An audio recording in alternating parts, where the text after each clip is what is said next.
So initially, Donald Trump halted all trade talks over this ad going to air, but he's now lumped Canada with that additional 10% tariff. Can you just explain to us how a baseball game poured fuel on this fire? Oh, wow. You want to add all the elements of stupid and make this feel even dumber than it ever was. So let me actually start with what happened, which is the state of the province of Ontario aired an ad featuring Ronald Reagan. Reagan was very, very staunchly against tariffs. He was a vehement free trader and a believer in freedom. And what's so interesting is to see how far the Republican Party has come since the days of Reagan.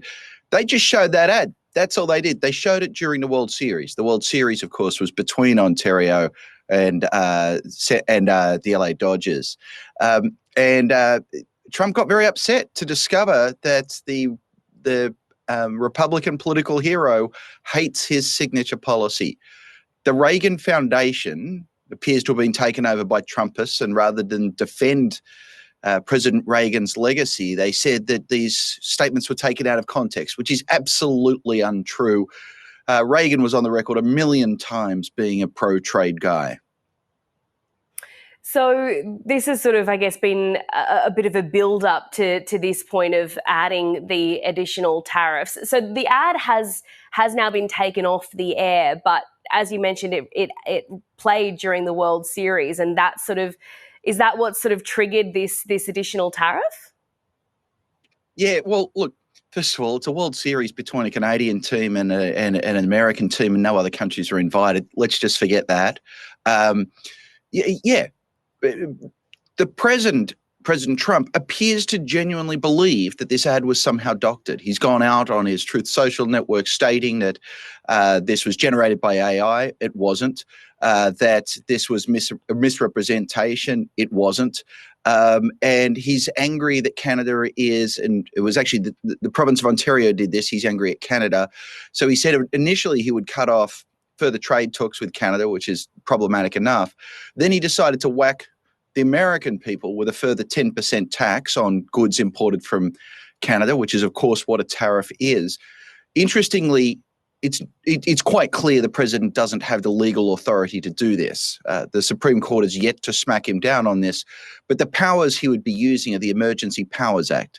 The Emergency Powers Act both says nothing about tariffs and requires a national emergency, and the president having his feelings hurt is by no means a national emergency.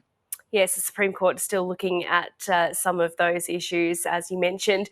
So what does this mean for the tariffs that have already been imposed on Canada? Where does it leave these discussions now? Right. So actually, it's important to realize that Canada actually has quite low tariffs. At the latest juncture, Trump did two things. He said any goods that were compliant with the existing Canadian-US free trade agreement would be treated as if covered by the existing agreement. Initially, that was about three-quarters of it, all Canadian goods. The reason it wasn't all of them is just when tariffs were so low, no one bothered getting certified.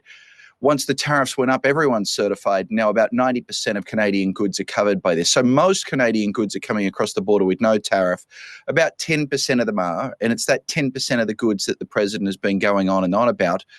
His new 10% tariff today, it's unclear whether that applies to all goods or only this outstanding 10%. And we haven't officially heard from Mark Carney yet, I don't think, but both leaders are expected to be at ASEAN. Will there be any room for negotiation between these two leaders, do you think? Mate, of course there is. At this point, though, the thing to understand is you and I could try and talk about this like it were economics or like it were international relations, but it's not. It's a soap opera. It's sons and daughters. It's home and away. It's neighbours. And it's going to be a soap opera that goes on and on for the next 3.5 years. And just like sometimes, Madge would get a little cranky at neighbours, we're seeing the same thing happen here. Not a lot of rhyme or reason. What we see, though, is the spotlight is relentlessly around the president. It also means that the thing that he claims to want is deals, deals, deals.